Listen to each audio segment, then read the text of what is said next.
Hoy que te digo sé, pero hay más en Instagram.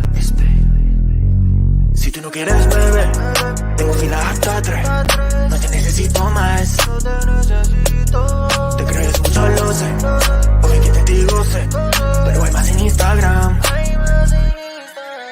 Te crees mujer, es lo que eres, pero en el mundo no es que a mujeres más. Me la creía hasta ese día que me engañaste.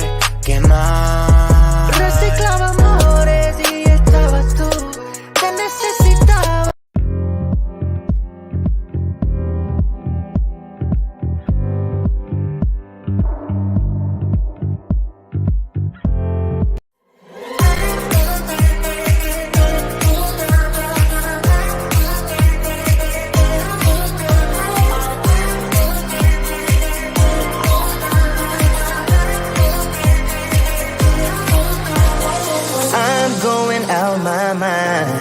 Give me some directions to get to you. To get to you, ain't gonna waste my time. I know that we got connection. I think about you. You're on my mind. On my mind. On my mind. Yeah, I'm going out of my mind. Out of my mind. Out of my mind. Yeah. For you, my love. You drive me crazy, tell me what to do, what to do. I'm on my knees, yeah, I am begging you, begging you. I'll break the rules if it will get me to, yeah.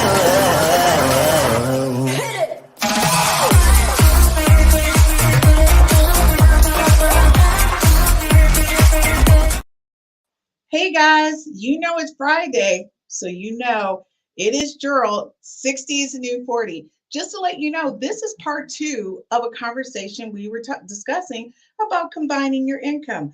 Y'all thought we forgot, didn't you? No, we didn't. We're ready to continue that conversation because, folks, you know it's Gerald and it's 60 is the new 40. Gerald, what's going on? Not much, Chris. How are you? Well, Gerald, I'm really excited. One, I think like what you did last week was amazing with the workout. So I've been doing it. Just to let you guys know, I'm done partying. I turned 52 last weekend, and I'm Happy done partying. birthday. That's right. That's right. On the 3rd. So, but just like so, once, well, I was digging out my pond because I wanted to expand my pond. My pond was a small pond, and now it's a bigger pond. And I thought about what you were saying because I had jugs, and I was like, I'm keeping these jugs, right? Because I want to use them outside. So now I don't have to take my weights outside to the patio. Like I can just do everything outside and just have my water jugs. Basically just utilize what you have. And that's what I was talking about in the podcast. And if you didn't get a chance to see that, go back and look on YouTube and look it up, guys, because it really does. It shows you how to utilize things that you have at home already. And so if you guys want to check that out, that would be season 3, episode 13. There you go. And it's on YouTube channel. All you do is put in Gerald Robinson and it pops up. But listen, Gerald, I want to say, we got a lot of great feedback from the combined income. And when you first said, let's do this topic, I was thinking, how much can it be to talk about? Then I was like, there's a lot to talk about, right? Yes, exactly. We could do like a freaking series on this. Sure can. You're absolutely right. Because there's a lot to think about when you decide to, come together and as far as your finances. And at my age group, there's a lot of things that you've accumulated and a lot of things that you should and should not do. Just my opinion on that, because you don't want to mess with it. Wait a minute. Why do you say it's just your opinion? You're like a financial guru over there. Because some people don't want to do it. So it's my opinion. That's true. It's my opinion. Some people are like, well, it's not gospel to them. But to me, it's gospel. So that's why I say it's a choice in it. So I'm basically going to give you information that obviously should be a good choice. And it's a good choice. Right. But you know what? Because it's worked out well. It's worked out well. Right. Yeah. I think when you talk about, like you did your air quotes, talking about good choice, I really think you're right. I mean, you have so many years of experience in finance. And I think, when you look at banking, that's where the tell-all comes out, when people come in and get that loan or do whatever they're doing. So I'm going to say it's more than just recommendations because those air quotes are there. But folks, listen, I would say listen. So before we even get started into this conversation, I want to be clear that any advice or recommendations that Gerald gives to you is just his personal advice and recommendations. Has nothing to do with his affiliation with any financial institution. Okay, thank you very much. You're so welcome. I'm sure the lawyers are happy with that, so thank you. Yes, they are. My lawyers are always on me about stuff. All right. So guys, let's get started in segment one. We're going to really get into which one of the things we didn't really dive deep into, but is there a difference when combining your income when you're living together versus married? Yes, it is. Okay. Well, obviously there's a different commitment, as far as being married and just living together, because if you don't have a combined income and you're just living together and you need to get out of a relationship, you can just walk away and you're not worrying about finances and splitting the finances up. Purchasing a home together, not married, again, now that's going to create a problem. So now you need to split some things up because the home's in both your names.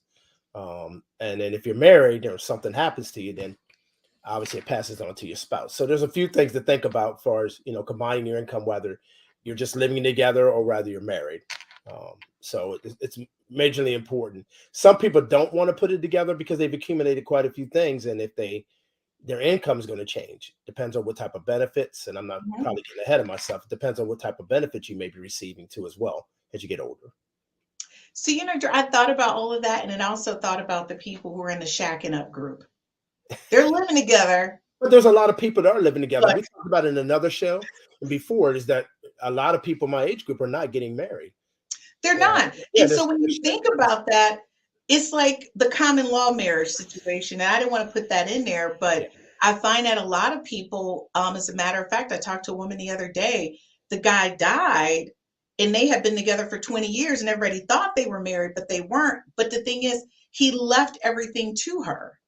So it was just clear, like not his kids from his first marriage, but he left everything to her. Right. They had property together and all those type of things. So, but there, and so I guess we have to really be clear that there's a difference between, just living together, kind of hook up, shacking up. Yes. And common law marriage, living together, and then marriage. Absolutely correct. Because I also know a story where he did not put everybody on it. The family came in because the next of kin now has access to everything. And the next of kin just threw her out. She put 25 years into him, 25 years of all his ups and downs and bumps and bruises the guy had. And there was plenty of them because I knew him personally. And guess what? All his trucking business, all his land, everything else, the family got a chance to split it up. They just kicked her right out the house because the house was in his name. What? So that happened. I'm going to tell you, in that situation, I'm going to put it on her and him. And I'm going to put it on her because, ladies and gentlemen, if you are the person who's with someone and you're not speaking up and saying, hey, you get past 2 to 3 years and you're going on number 10 and you guys still haven't solidified that legally, you don't have to be married to solidify the terms and understanding of a person's death and who everything goes to upon their death. Get your paperwork together, folks. Right, Gerald? I love how you said that, Chris. And that's so majorly important because you know what happens? No one thinks they're going to die. Right. No one thinks anything's going to ever happen to them until all of a sudden now they're sickened and now they're trying to change things, or all of a sudden you've died. So, sooner than later, which needs to happen. A lot of people, they talk about, oh, I don't want to talk about that. I don't want to have that conversation. You know what? Talk about it. Please talk about it. I stress that in my office. When people come in, let's have this conversation. Close the door. Let's have this private conversation right now. We have time. I'll give you 30 minutes of my time right now to have this free conversation with me. Let's talk about these things. So what you're saying is one thing people know for sure. You're going to die, right? That's a guarantee. You don't know when. Exactly. And so the thing is, Joe, when you talk about people, if you're just living together, even in that situation, if you're just living together, you have no children, and you say that you really love this person, you could walk out the door tomorrow and something could happen. So folks, not to put everybody in tense, about, oh, I'm going to die, but it's just being prepared. It's like anything else, be prepared. It's being right? prepared. And like you said, you want to make it simple and easy. I mean, Yeah, because I've been in the business for 30 years, I've seen situations where the husband's put everything together. He had his funeral arrangements, everything together. So the right, wife is already grieving over that. She didn't have to do one thing but call the funeral home. right. And the next thing you know, all she had to do was call the broker. The broker knew everything. The attorney knew everything. So again, she didn't have to do anything but grieve. You know how You how know, how nice is that? You know, because again, I've seen that is situations so again where true. no one knows anything, where he or she, you know, because don't think just he has to pass away first. She could pass. Yeah, So if she's it's taking care either of the one. right, so if she's taking care of the finances only, and you guys don't have monthly meetings and quarterly deep dive meetings, because Right, that's my recommendation. You need the monthly, right, you need to know what's going on. Quarterly, you need to have that deep dive right. conversation. You know, so again, if someone were to pass away, it'll be a smooth transition. Or if they got sick, because again, we always think of passing away. What if they got sick and they're in a hospital or a nursing home or whatever? You now need to handle those finances. So it's very important to know the attorneys, know your brokers, know your bankers, know these kind of people. Pop in with them, be on the accounts, sign your name, whether you're shacking up or not. You know, Right. why can't you be on the accounts? You love that person It's enough it's to be. it's no reason why. So guys, I guess what Gerald is saying is just plain and simple. Whether you're living together, you're shacking, common law marriage, or married, take care of your business. Take That's care all of he's saying. Take care of your financial business sooner than later. sooner than That's the later. other. You got to add that part sooner than later, because one Mhm. thing to kind of mention it and passive, and then they continue to go on. The next year or two goes by, and Right. then next thing you know, you forgot, and someone passes away. It happens every single day. It It does. happens every day. I Yeah. was with my girlfriend the other day at her store, and her daughter was in there. And I think her daughter is just absolutely amazing. And I said, well, I don't have a daughter. I want to add your daughter to my will. And she looked at me, she says, why would you say that? Has something happened to you? I said, I have a son. And one thing I know for sure, I have all of these things that a woman would appreciate, but my son, honey, he'll give my fur coats away for $2. He has no use for them. You know, my top shelf handbags, he'll be selling them at a yard sale for $10. I have one of those too. I mean, I have one of those Yeah. too as well, Chris. I mean, I don't feel like my son would handle things the way. So Yeah, I was like, if I put her in my will, I can will a lot of things to her. That's right, for female only, right? right. And she hadn't even thought about it. She said, I didn't think about it. I said, so if you don't mind, I just need her social security number, first, last, middle name, or whatever, and I can just add her. You just add on to it. Absolutely correct. Yeah, Exactly. So, those are things that consider and think about. Again, now that I got married, so now that yeah, will has to change, and those things have to change now too as well, because now you're splitting things up. We got grandkids and kids, so those are the things you need to be mindful of. Also, know your spouse as well. yeah. So if you leave things to them, they'll handle a lot of things for you. If not, then don't leave their name, as the dominant person, and then and assume that they're going to split it up. So know what you're working with. Well, and so you said it, that's the whole thing. If you guys are not having these financial conversations right now about combining your income, regardless of any of those four situations, then you need to know somebody needs to take the lead on it or start the conversation, because sooner than later you're going to need it, folks. At 52, I wasn't having these conversations at 32, but I'm glad I made it to 52, because what if I didn't at 32? I Right. still would have had a kid, right? But Yep. I wouldn't have had anyone to manage it. So one of the things I do want to say and reiterate is something that you said, because of people thinking about their future. My other company, PICF, we've actually started doing obituaries before the person's death, Oh, and we give it to them on a flash drive. and I know people are like, "Oh my God, that's so wow, No, that's but this is awesome." what happened. This woman went to her best friend's funeral, and she said her kids put the worst pictures in there of her. Those weren't even her best pictures. Right, Just exactly. going on and on. But like you said, think about pictures. Think about Yeah, do the resuscitate. information. I mean, all those type of things you need to Yeah, know ahead of time. Do you really want somebody to revive me if something like were to happen somebody to else me? is picking, what prayer you want, That's or correct. the history That's of your correct. family. I Right. know my history of my family better than my son does. So why would I leave it up to him to try to figure out how all the Right. dots are connected? Because and so when I did that for her, I actually made mine. It's funny you say And that, my obituary is fabulous. and I'm not just saying this because I know Donna knows exactly what songs to put on. She already knows exactly And what but see, you're lucky. she knows And then this. that's the thing, a lot of people aren't. Yeah, have that conversation. Just have that conversation. There's nothing hard about it. I know a lot of people are like, oh, I don't like hearing, don't like it through the whole conversation, but I'm going to have that conversation. Just say those type of Folks, things. it's time to have those conversations. Okay, so quick question. How would you recommend couples approach evaluating what to combine or keep separate? Um, far as income, I'm gonna go into the income part of it because someone could Okay. be receiving Social Security or receiving, could have been an ex of someone that passed away and they remarried Right. and they're getting a pension. So again, Right. you have to be mindful that some companies allow you to receive that pension even though you got married, or do you only get a percentage of that? So those Do type they? of conversation, yes. So it Oh, depends on the negotiation that that company actually negotiated as far as retirement. right. So you need to understand what those parameters are. Okay, do you get 50% now because you decided to get married?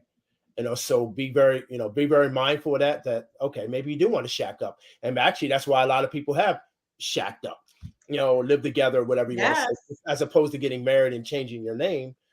So they're very mindful of those kind of things. So be careful of that. You're receiving $2,000-3,000 a month, and then all of a sudden that's taken away. That's a big hit. Even $1,500. All of a sudden, I'm getting $1,500 a month from his retirement or Social Right. Security, whatever the case may be, pension, and then I no longer get that. Yeah, that's So that's a big chunk of change to it is a walk big away pension. from. It But can when be. you look at like the items, and for me, like if I was getting married at this point, and the things that I wouldn't combine is that one, I wouldn't take your student loans. Like you, we would keep Uh-oh. that separate. I Right. have student loans. Right. So I wouldn't, if I got married right now, I would be like, babe, you take everything else. How many paychecks do I need to pay off my student loans? Right. Start So if it managing would that. be right, I wouldn't because I wouldn't want him to pay that for And me. that's fair. That's fair. Yeah. Very So fair. that's one thing I know I wouldn't add. The other thing is that I wouldn't take is sometimes when you marry someone, um, you know how you're paying back the IRS that are garnishing your Oh, wages, right. those things, Right. like that's out. If you need to take care of that, not us. I don't want Sure. it. Yeah, that's a And, good and the point. other thing is you should still file separately if a person's having their wages garnished or have IRS issues, Right, because they right? don't want to snatch your income, snatch your funds. Right. You may get a decent return, and now you no longer get a decent return because you got married and now you're filing joint.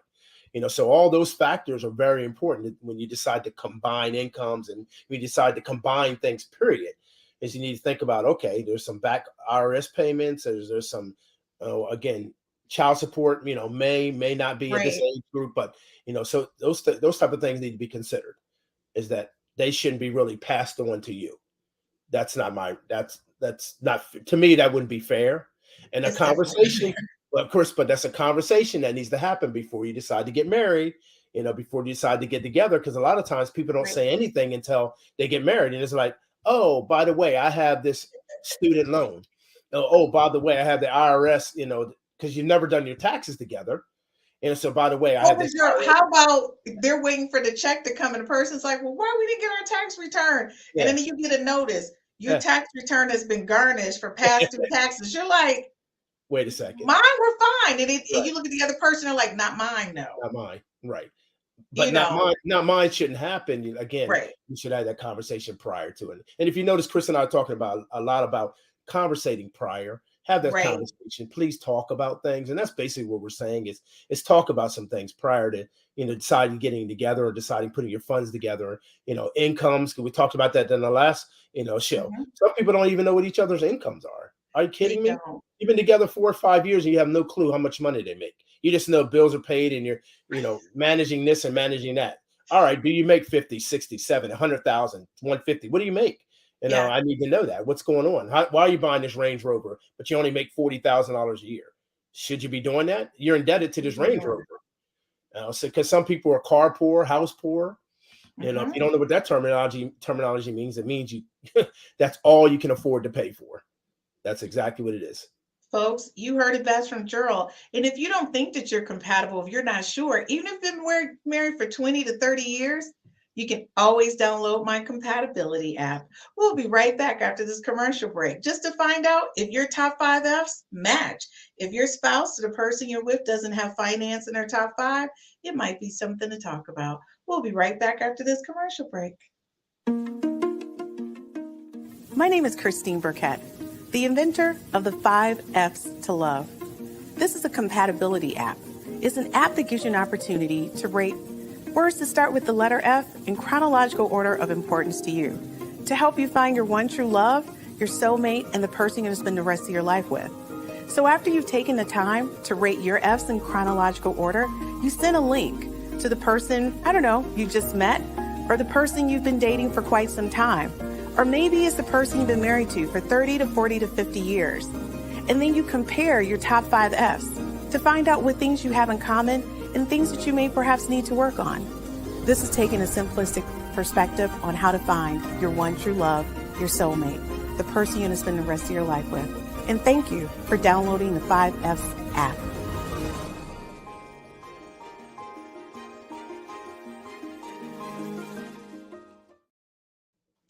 Hey guys, welcome back. You know it's 60 is a new 40. You're looking at Gerald. I don't even need to do the promo. Folks, if you're just joining us, we were really doing part 2 of combining your income when you're with someone. So folks, we've covered everything from I'm just living with this person.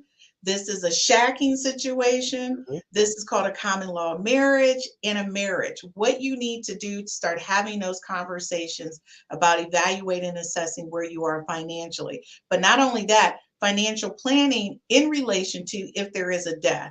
Folks, there's ways to protect yourself. If you're not sure, you can always rewatch this podcast. Why? Because Gerald mapped it out for you already. So folks, just don't be uncovered during that time. Okay, Gerald, we're here in segment 2. We've got the speed round. It's called Gerald's recommendations. During the speed round, everyone, Gerald will basically apply his financial knowledge and relationship knowledge to provide you with an example of how you can handle a situation. See, I did the air quotes for you. I see that. I see that. Okay.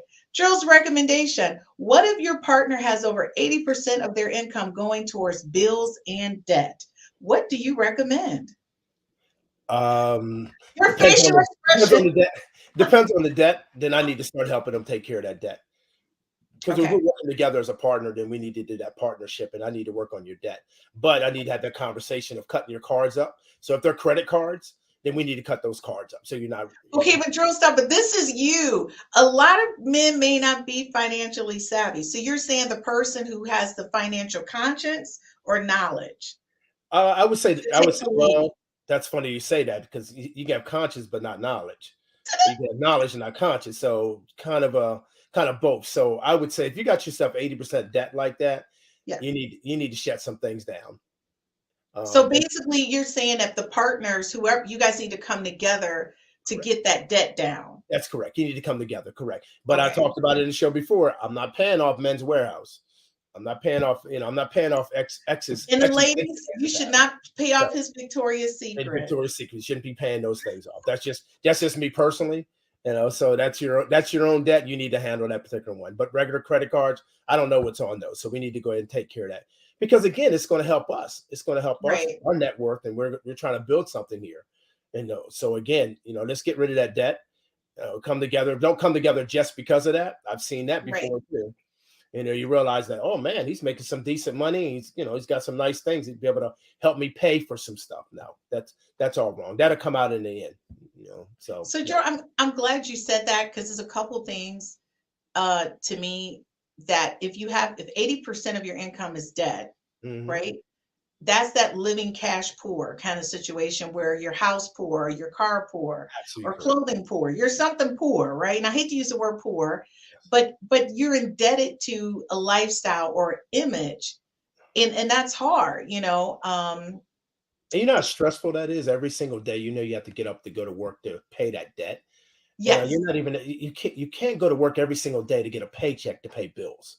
Your paycheck cannot be all the time going to pay bills. Yeah. I mean, how stressful can that be, and how it's unsatisfying. It really is. Mhm. It's just not satisfying life if you're doing that. And why I'm saying that, guys, and I'll expose myself. I've been there before.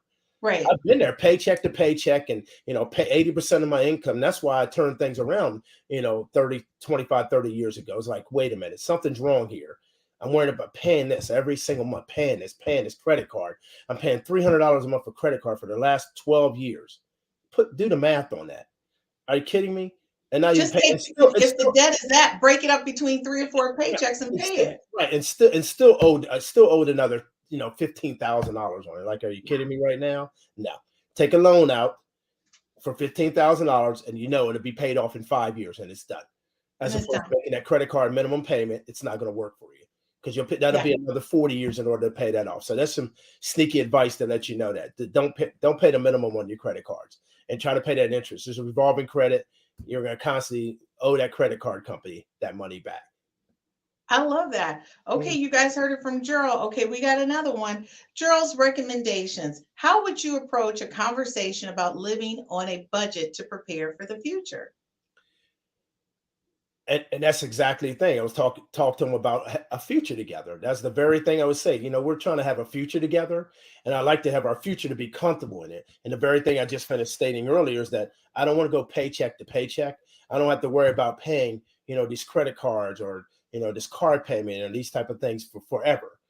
Because if you do the math, you're like, okay, that's going to take that many years to take care of this. It's going to be that many years to pay the car off. It's going to be that many years. It's like, really? So we get a chance to go enjoy other things, have friends going out, do trips and stuff like that. And they're like, no, we can't do that. Or you need new furniture in the house. So like, no, you can't do those things. So start working on that so you can have a better future with each other. Start taking care of, each other's, debts and those type of things, but So, not what would you sort of. recommend how to approach that conversation? Like, how do you have that conversation with the person just to even start? Because a lot of times you can't just go right in. You got to work up to it. So, what's your recommendation as a guy? And As let's say you're the guy that doesn't have your money right, and a woman does. Right. I How really would you want to tell have, the woman to do you it? know what I mean? I really want to have a future with you. I love how our relationship is going. I talk about the relationship part of it. And I really see that, we can Great do to a hear. lot of great things together. Together is the word I want to use because really, I want to be a partner with you. We can work together on this. And then part of that is going to be, combining our incomes or finances and those type of things. And yes, it's not fair that I may have a lot more debt than you, but we have to think about those kind of things, and I'm not always going to be in this position.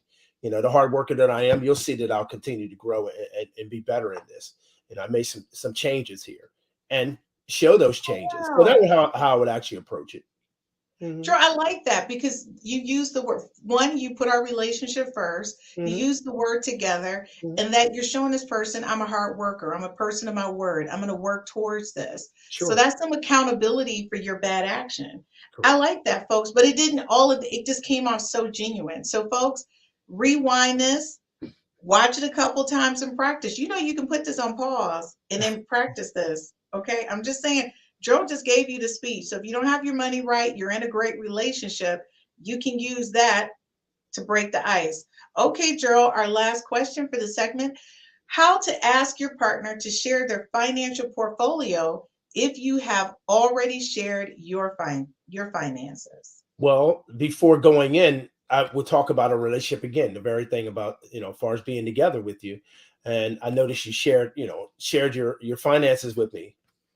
Yes, I have some financial things and financial difficulties that I've had in the past, and I need to go ahead and share those with you, because I want to be fully, exposed here. So you know what you're actually walking into. And I think that's only fair to give that to your Mhm. partner is to say, you know what, I need to let you know that I owe $25,000 in credit cards. Right. You need to actually know that. I need you to know that I have $100,000 in debt in school, school loans. So I think it's important. So that way you can move on because if Mhm. not, and I'm only saying these things because Chris knows me and she's known me from years that I have Yeah. been in those situations before. Mhm. I've done that where I've had that and had all this, and I'm like, okay, really? I really like her. I care for her, and I think this relationship is going to go somewhere, blase, blase. But uh, looks like she's doing pretty good, and I'm really in debt here. How do you have that conversation? It's tough to have that conversation, but then you just take the bull by the horns and just go ahead and step in and say, you know what?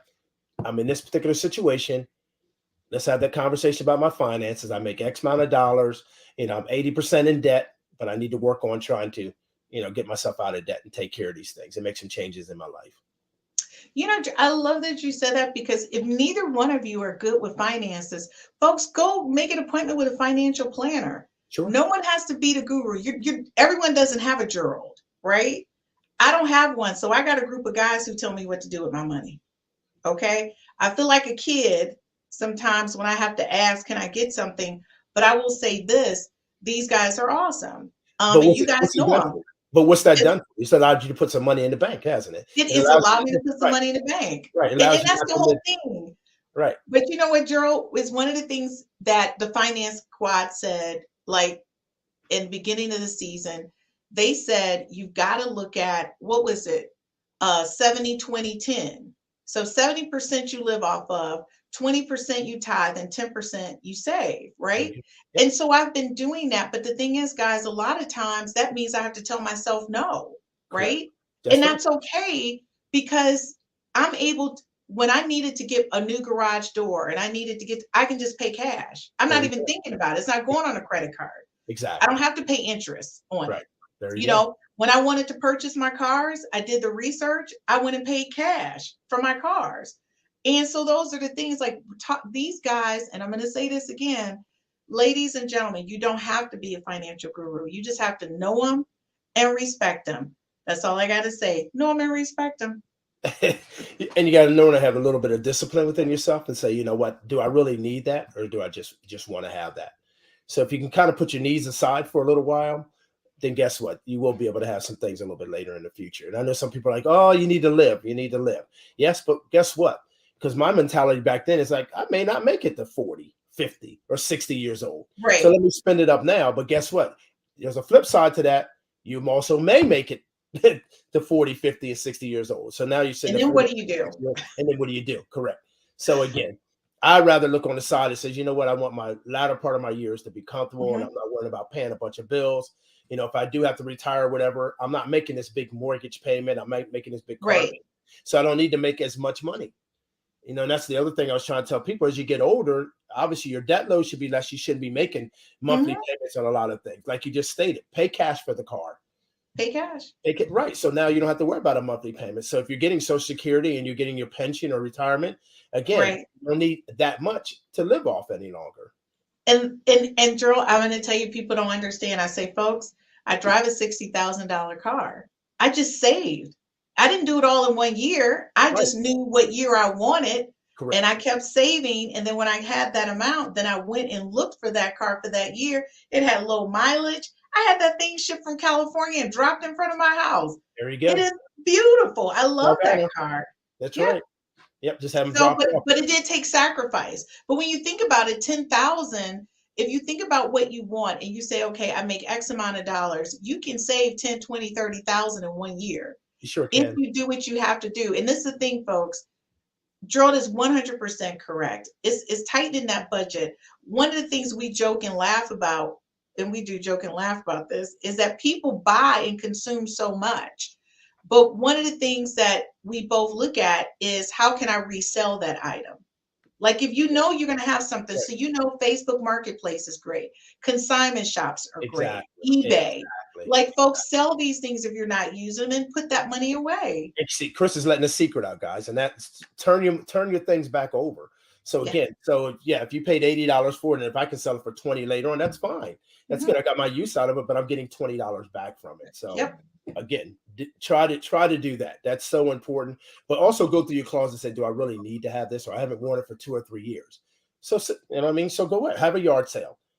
Some people laugh at that kind of thing. You know what? Have a yard sale, and you turn around making $500 or $600. You're like, what? I made $1,200 at a yard sale on stuff that I wasn't even using, but it was still good stuff. That's correct. Well, you had good stuff, Chris. So no wonder you got $1,200. Well, and that's the thing. And thanks, because the folks, if you take care of your stuff, and one of the things that I do, ladies and men, they do have this for you as well. I go through my closet. If I bring in one item, I have to get rid of 6 items. Yeah. Okay. 1 item equals 6 going out. Right. Okay. And so that's fair to me, because for sure, I know I have like 100 white shirts. I love white shirts Uh-huh. because I wear them all the time. But guess what? I found out what I can do. If the white shirt is so dingy that I can't wear it anymore, because sometimes at some point it gets dingy, it's not as bright. You can cut that up and make it into rags. Oh, it's a dust rag now. Right. And so I repurpose it.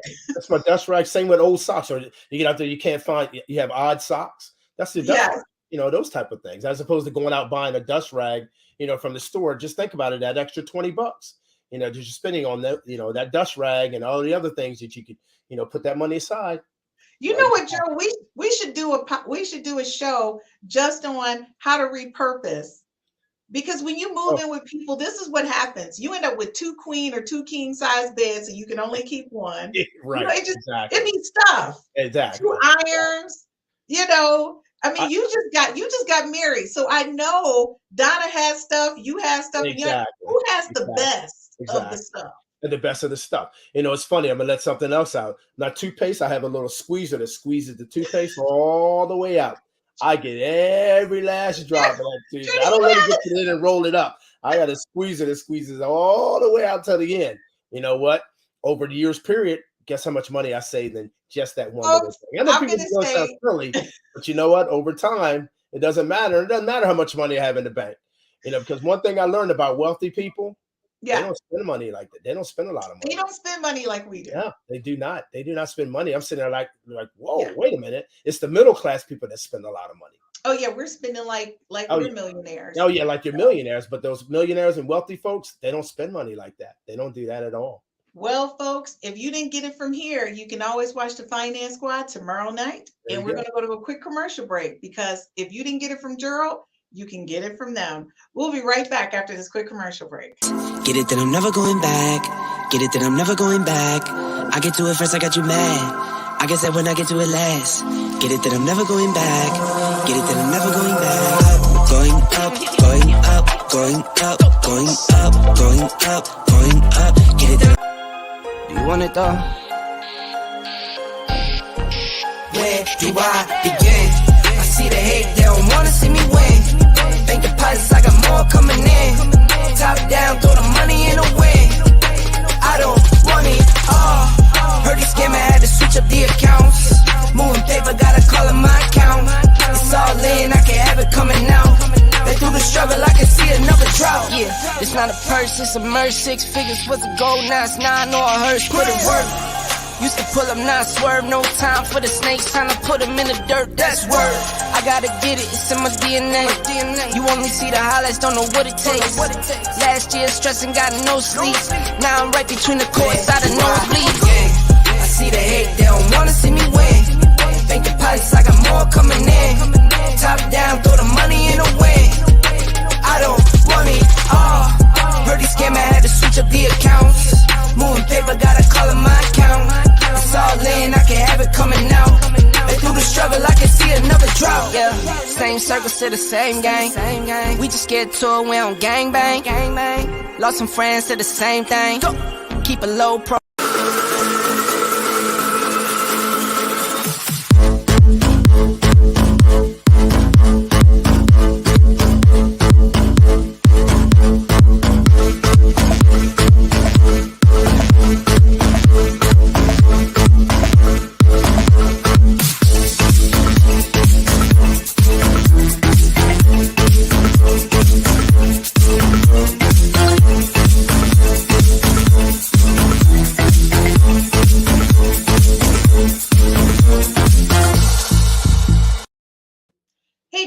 Welcome back to the 5 F's to Love. You know what it is, 60 is the new 40, because that guy is here. You already know, Gerald Robinson. So Robinson, I'm going to tell you great speed round today.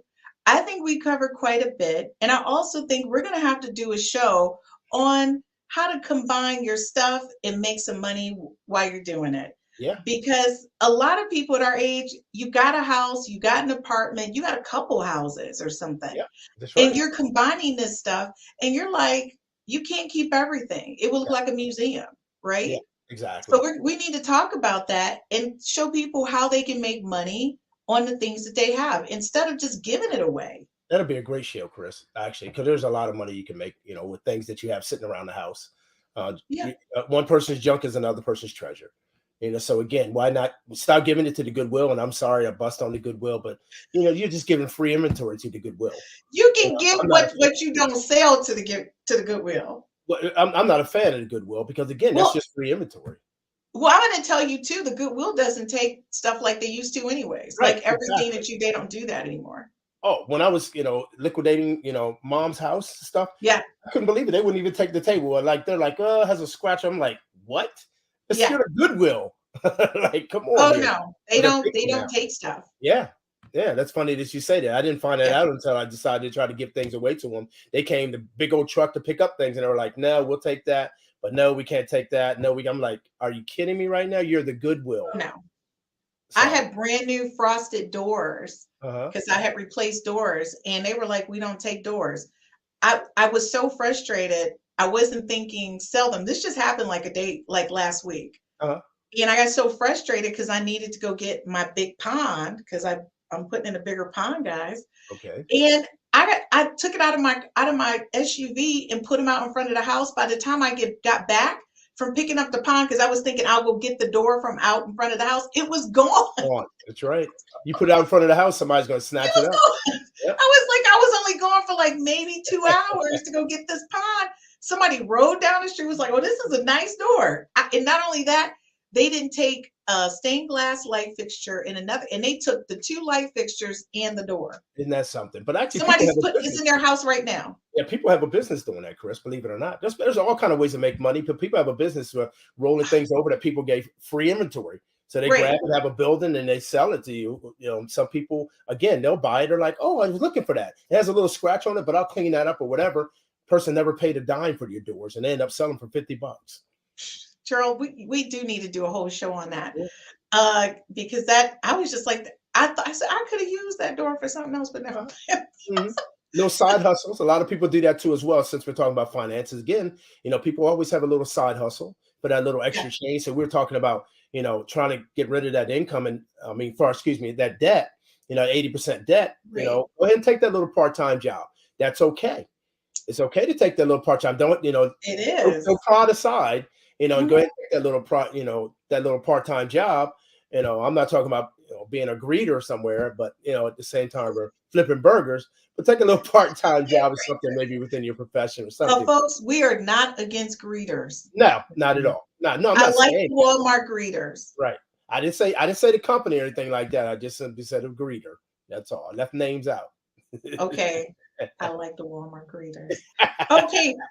For this segment, we're going to talk about, can you walk us through how to create a combined budget and individual budgets in a relationship? Because there's a difference between a combined budget Mhm. and an individual budget. And so, folks, I say this because if you have watched one of the previous podcasts, Drew was saying not every couple wants to combine their income into one account. They don't. But you're still in a marriage. So you still need to have some common line items within your individual budgets. Now, we'll tell you this too. Joel will give you his own thing on that. If you're not willing to combine your money, then what's going on with your coupleage? But I'll let him get into that. Because his thing is you're truly not a couple if your money not together. And that's the very thing, Chris, and I'm going to kind of expose myself here, and it kind of tied right into that. If I had a past life, Right. you paid that, I paid half. Whatever bill came in, if that bill came in $50, you hand me 25, and I do the other 25, and we pay it. And that's how life was lived. You didn't really come together. You never really came together when you did that. It was basically a roommate. And that's exactly how I looked at it. So, I decided, You look at it like what? like we were just roommates, basically, because that's what you do with a roommate. Yeah. A roommate would be like, okay, the electric bill's $50. I need 25 of it. Let's, take care of that. The rent, 900. I need, 450. But Drew, you say that. How did that make you feel in that relationship? Like, did you have that same emotional bond? Not at all. Not at all. That was the very thing he's saying. I never had that emotional bond. And some people are probably sitting here saying, why would money do that? Well, money's important, guys. As soon as you started talking about money, I bet a bunch of you said, I ain't putting my money together. So don't say money's not important. So no, this is mine. I worked hard for that. So don't say money's not important. Okay. So it is. I only reason I'm saying this because I've been there before. So I'm not just talking. I've been there before, like, yeah, pay that half. That's perfect. This money's mine. It's my own account. So you pay yours, I pay mine. That's it. That's perfect. So, Joe, what is the mindset of a person who's in a marriage, long-term relationship, and like you said, the finances are combined? Like, what was your mindset? You can get out when you want to get out. You weren't fully in. You felt like it was an easy exit. It's an easy exit. Absolutely correct. So you're already exiting before you even before you really even get into a relationship, because you're already thinking about what if such and such happens. So half part of you is already thinking about getting out. I didn't think about that. You're already planning for, I'm not putting my stuff with yours in case I got to leave. Absolutely correct. So how much you really putting into that relationship? How much heart and soul are you really putting into that? Wow. You already have an exit plan. Think about it. You put an Right. exit plan together, and you're just getting together. Now that somebody's going to feel that. You're already putting an exit plan together. Like, okay, if we were to split up, then guess what? My accounts are my accounts, and I'm good to go. And you're not getting any of my money, because again, money's important. So I see you smiling. Money's important. So again, people are like, nah, let me save my little stash Right. that I have or whatever. And stash is fine. So let's go back to what your original question was. Right. Is that, we're talking about the mortgage and those kind of things. I think you should take care of the mortgage together. Together. I think you should handle the mortgage together or whatever. If you really want, the mortgage, your electric bill, just your basic stuff that happens. You need have an account together that I would say whatever 70% of your income or whatever goes into that particular account. It says this is what we're going to take care of our household expenses. Right. So again, that depends on people's income too as well, because if you're talking about a family, that makes $300,000 a year, they don't need to do that. We're talking about the average family, say what, 75, 150,000 a year, so think about those kind of things. Think about how much debt we have that we're actually taking care of. Do we have a boat payment? Do we have a mobile home payment? Those type of things. So anyway, but what if people like, I know a lot of husbands who are like, I'm going to take care of all the big bills. You do the other stuff. And it's still separate, but in their minds, I'm taking care of the household. So as long as you take care of the little bills and do what you want to do with your money, I got everything else. And I'm a fan of that. I'm very much a fan of that. Because again, some men are, that alpha males feel like he's providing for his household, and use the perfect word earlier as my word is covering. Right. That she feels covered, that you're giving an actual covering there, as far as taking care of the finances and handling things, within the household, and knowing that the bills are paid and the electric's not being turned off, and there's not a sign on the door saying the mortgage hasn't been paid and you're foreclosure. So just knowing that he's responsible like that, and a lot of those things you already know prior to getting together. Because if you know that he's already in debt, I don't think I want to turn him into, him or her as the person handling the mortgage payment. Right. Or and folks, I'm going to say I'm financially responsible because I've been forced into it. But as soon as I get married, I just want an allowance. Mm-hmm. I'm over it.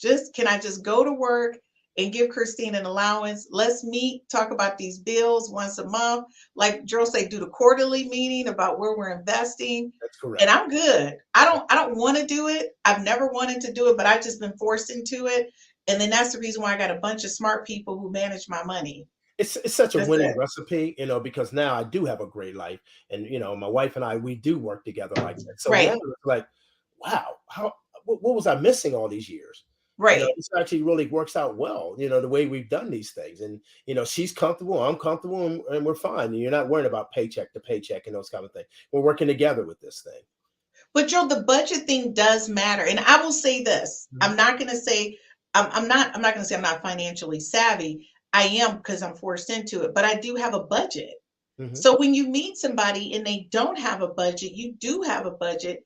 That's a conversation, because that person's just willy-nilly doing it. Just, how the bill comes up, they send you a text, the bill is due. I know people who that's how they live. Right. Well, you should start knowing some of these things, because now I'm going to get in relationship wise is that before you say I love you, and all of a sudden now we're saying to each other we love each other every single day. Right. Don't you think that I love you? How's your finances? No, Gerald, I'm sorry. You know what I love you means right now to people? What's that mean? The sex is great. See, and you're absolutely right. They put the physical into it. They have it backwards. They put the physical into it. And since you mentioned that, they put the sex before having the actual relationship, that, the sex was good. now I want to get together with this person. Well, wait a minute. They're indebted over their heads. So now what? So now you're tied into the physical part of your relationship. And then now this person knows all this money and you're paying for Victoria's Secrets or you're paying for Men's Warehouse. And like, but I have emotional feelings. No, you got it a little bit backwards. So you're absolutely correct, Chris, is that people are thinking it's that a the starvation. prior. I think people are so eager for somebody just to be companionship that right now we're just kind of like accepting things that we would not have accepted in the past. And if a person meets your visual requirement, you're like, I'm just rolling with it. Right. And I'll make it work. And the thing is, and I say this all the time, is that you really can't live with a person and not understand who you're living with. Because at some point, that sex, you're going to wake up in the morning and be like, okay, wait a minute. Why is this people out here to put us out on the street? Exactly. Why's the car gone? Why did the repo man come in? The car's missing, like whatever. We got the marshals knocking at the door to put us out. Like I thought you said your house was good. I sold my house and moved in with you, JoJo. Like, and then we just have a great physical time together. And it's like, wait a second, that ain't got anything to do with paying these bills and taking care of stuff here. Paying for that Range Rover. Absolutely nothing. Like, no. We need to talk about our finances and put some things together.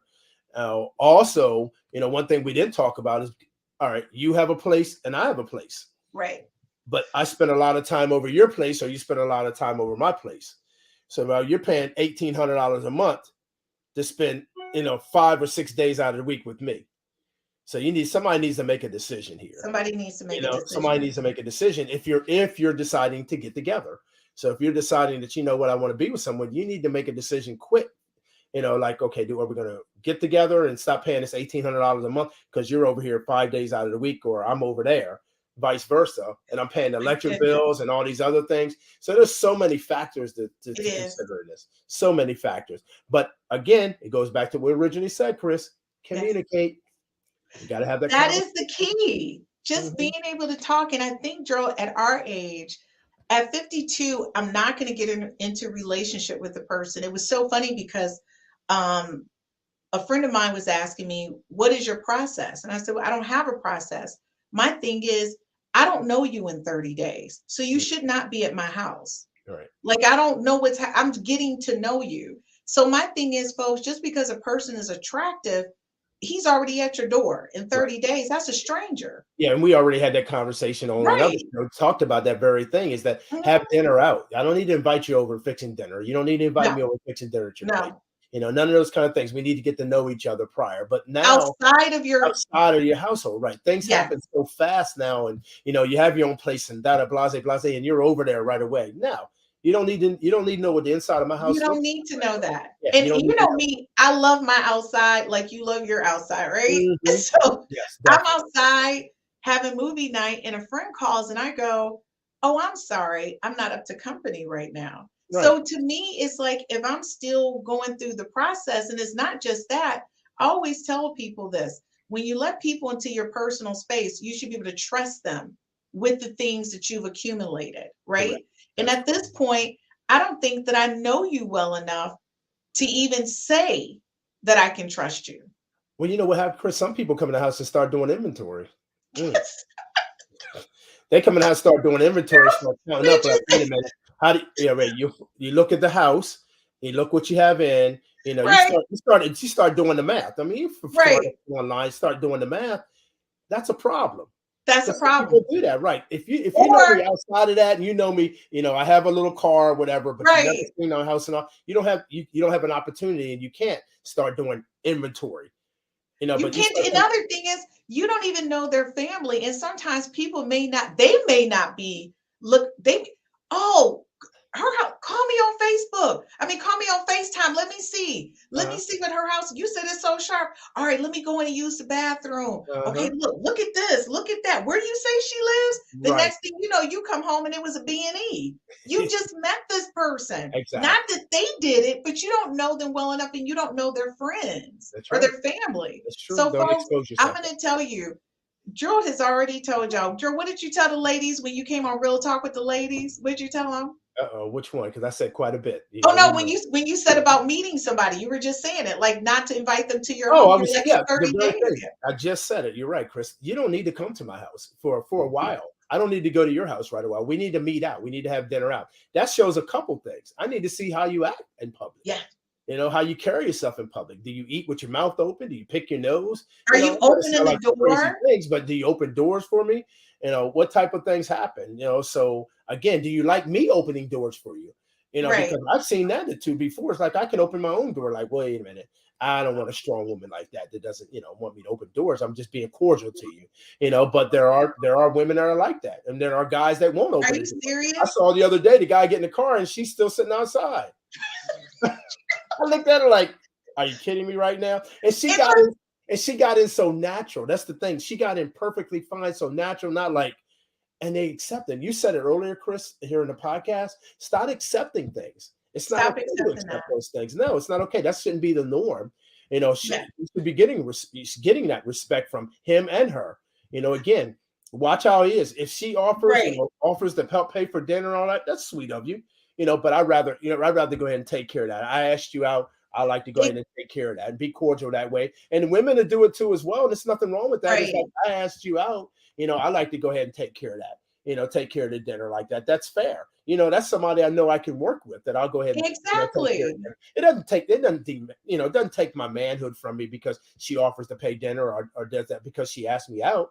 So again, put that pride aside, because now it's like, okay, maybe I can work with her. Maybe I can talk about finances with her. Those are signals. Those are signs that are out there that, we can have a financial conversation with you, because again, and folks, you can't do that if you're romancing the stone all the time and not out in public and just hanging out at each other's houses. Exactly. Because Joel just made a point. There's you're going to watch me when people who I know publicly come up to me, you're going to see how I interact with them.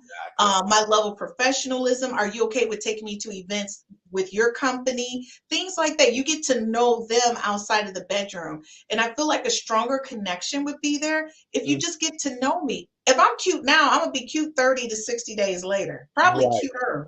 Good point. That's a great point right there. So if you're thinking about my cuteness, you're thinking about, I'm going to be dark next week. You know what I mean? I'm going to be the same. I'm still have my broad shoulders next week. I'm still going to have all those things next week. You're still going to have them, Gerald. You know what I mean? So guess what? Let's wait about 60 days before you decide to come over here or do whatever. Let's figure out, like you said, because I have a lot of things at my job, in my career. So again, I do a lot of outside functions, and I can bring company. Right. So again, when I want to bring company to someone that says, wow, they don't even know how to articulate. They don't even know how to articulate anything. Well, folks, before we close out, I got to get this one last question in, because this is a hot topic right here. If it should say your student loans or mortgage is over 100K, you're in your 50s or 60s, what would you recommend to pay off that debt in the next 3 to 5 years? Because this is really big right now. Because, a lot of people went out and bought these houses during COVID. Right. So what would you do? I would, that's a big chunk of change. I don't like using my mortgage for a lot of things, but I think getting a home equity may kind of help out a little bit. Don't max your home equity loan out, to that. So if you're able to get a $100,000 home equity, maybe use 50 of it to help pay that debt off, and then start paying it back. Because I like having that additional income, or not income, but money accessible to me in the event the roof will go out, the furnace will go out, or something like that. So again, that's my recommendation, is to kind of, go out there and use your mortgage if you have a lot of equity in your home, and kind of help pay that debt down somewhat. That would be my recommendation, because again, going out getting a personal loan, first, you're not going to get a personal loan for that amount of money. Second of all, the interest rate's going to be double figures.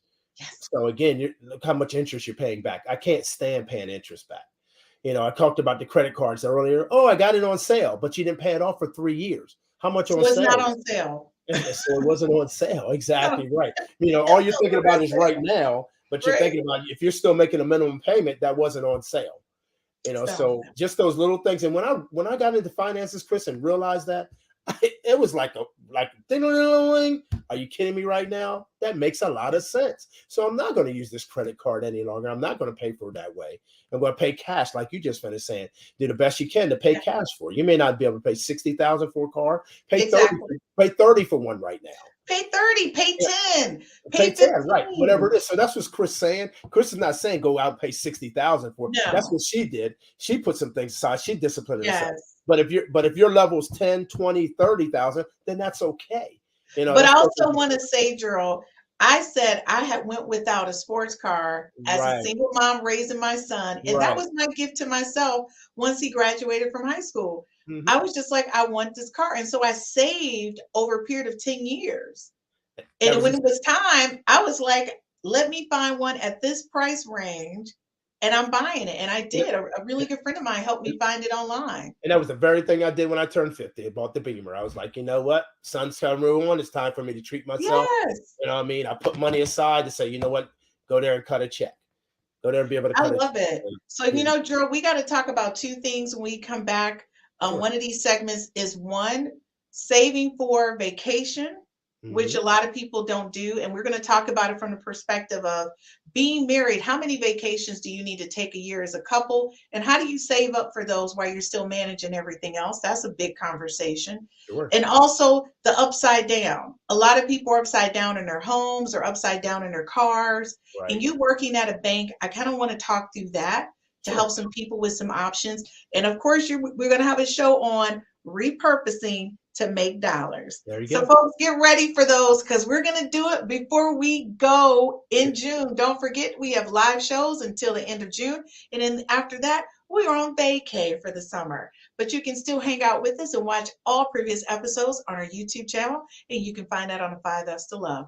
Gerald, thank you so much. Again, another great show. It was awesome. That was awesome. A lot of information. But you know what? We can segment 3 and 4 and 5 because there's a lot to talk about. There's so much more. And you can rewind. Yeah, there you go. And rewind. You're right. Somebody missed something, you know, that rewind. But you're right, Chris. So you can rewind. So, hey, guys, thank you for joining us for another episode of 60s to New 40 with Gerald Robinson. We'll see you guys next Friday. Do not miss us, 8 p.m. to 9 p.m. Eastern Standard Time. See you next week, Gerald. See you.